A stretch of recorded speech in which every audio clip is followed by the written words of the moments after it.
Como vocês devem ter percebido, essa semana que está acabando hoje foi marcada por uma aparente vitória, né, principalmente do Rodrigo Maia, né, o presidente da Câmara dos Deputados, com a aprovação, né, em primeiro turno de uma emenda constitucional da reforma da Previdência.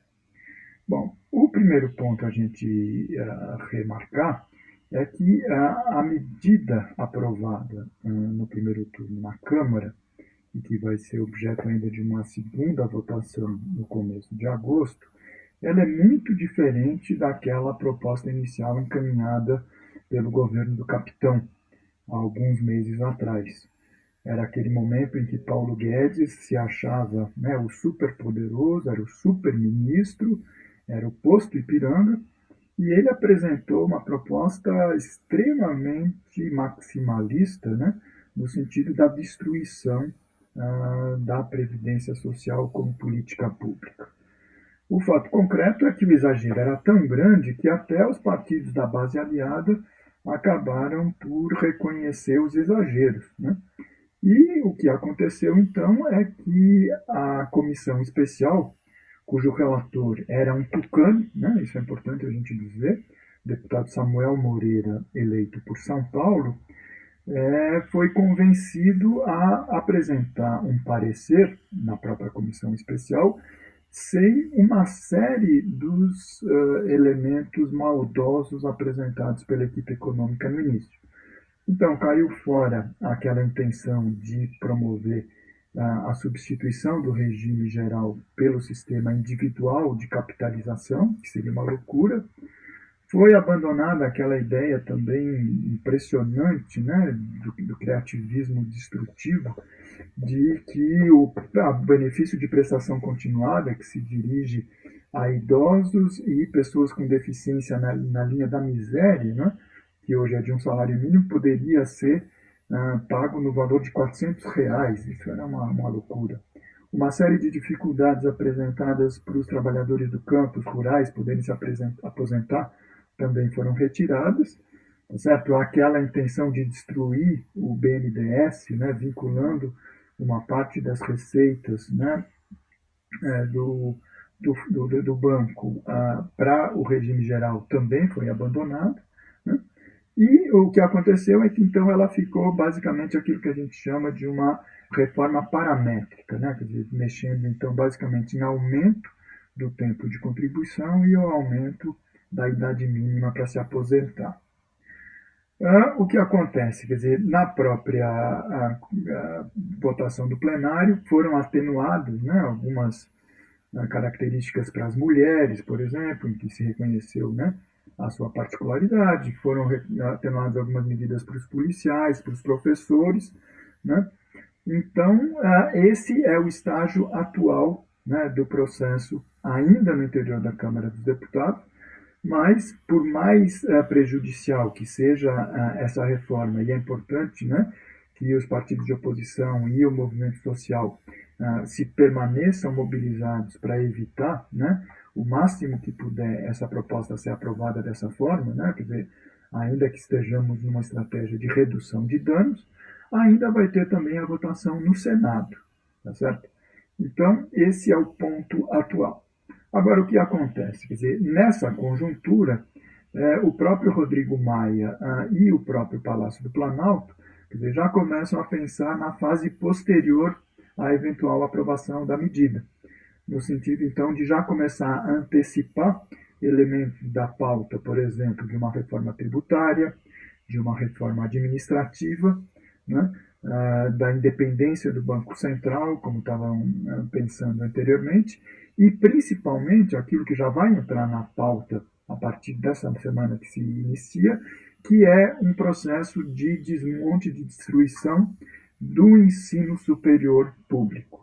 Então, não contente com promover a distribuição do regime da Previdência Social, o governo do capitão ele agora apresenta um conjunto de medidas que vão desde emendas constitucionais até projetos de lei complementar, projetos de leis ordinárias e mesmo decretos para promover um desmonte da estrutura federal das universidades públicas, as universidades federais e os institutos federais, que têm uma contribuição essencial, fundamental, não só para a formação, tá certo, de milhões de jovens nas mais variadas áreas de formação em todo o território nacional, mas principalmente na área da pesquisa e da produção de tecnologia, de inovação e tecnologia.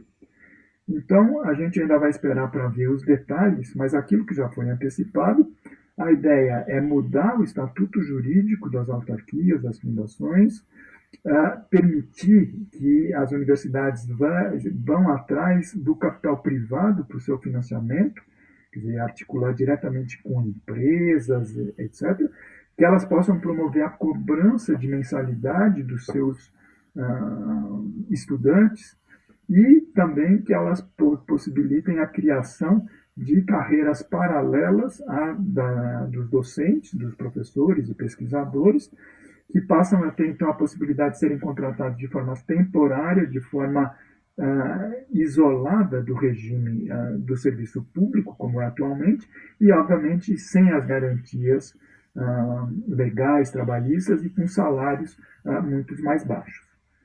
Isso é uma loucura, quer dizer, mas na verdade a gente está vendo que loucuras são características típicas desse governo, infelizmente, mas a própria União Nacional dos Estudantes já foi a primeira a se manifestar.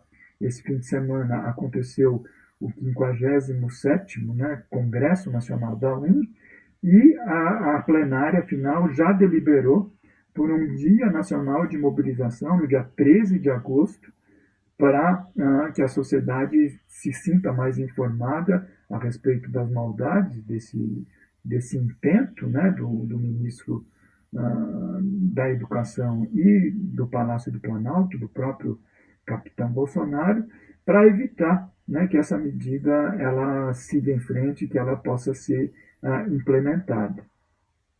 Além disso, né, quer dizer, a gente já percebeu que o Bolsonaro, nessa sua estratégia diversionista, quer dizer, sempre que entra um ponto de pauta mais polêmico, mais complicado, etc., ele tenta chamar a atenção para elementos secundários da agenda nacional, e foi o que ele fez com essa falácia, essa imbecilidade de propor que o seu filho Eduardo, né, aquele que já fritou hambúrguer nos Estados Unidos, se credencie para ser um embaixador do Brasil em Washington. Isso é uma loucura, entendeu? Quer dizer, eu acho que a gente não devia nem perder tempo com esse negócio nesse momento, porque é claramente uma manobra diversionista. Né? Quer dizer, para o filho do presidente se candidatar a isso, ele vai ter que abrir mão, ele vai ter que renunciar ao seu mandato de deputado federal, o que eu acho que é muito difícil, ele não deve fazer isso. Em segundo lugar, o nome dele vai ser sabatinado pela Comissão de Relações Exteriores do Senado e depois vai ser submetido a uma votação secreta no Senado, no plenário do Senado. E todo mundo sabe que o Senado, em votação secreta, é um prato cheio para traições, para o fogo amigo. Tá certo? Quer dizer, e o inusitado dessa matéria, quer dizer, nunca na história desse país a gente viveu uma situação como essa, do presidente indicar um filho para o posto mais importante da chancelaria brasileira, tá certo? No plano internacional, o único país que tem uma situação como essa é a Arábia Saudita, né? Cujo filho do rei ocupa, né, o cargo de embaixador. E no caso brasileiro não se justifica. A gente tem o Itamaraty, a gente tem o nosso corpo diplomático profissional, e para um posto como esse, quer dizer, exige uma pessoa muito qualificada. Não basta ter fritado hambúrguer, entendeu? Ou falar um pouquinho de um inglês arranhado para se credenciar para isso. De jeito nenhum. Né? Quer dizer, a gente reconhece que essa é uma prerrogativa do presidente da República, nomear o embaixador, mas é importante um mínimo de respeito à boa tradição da diplomacia brasileira.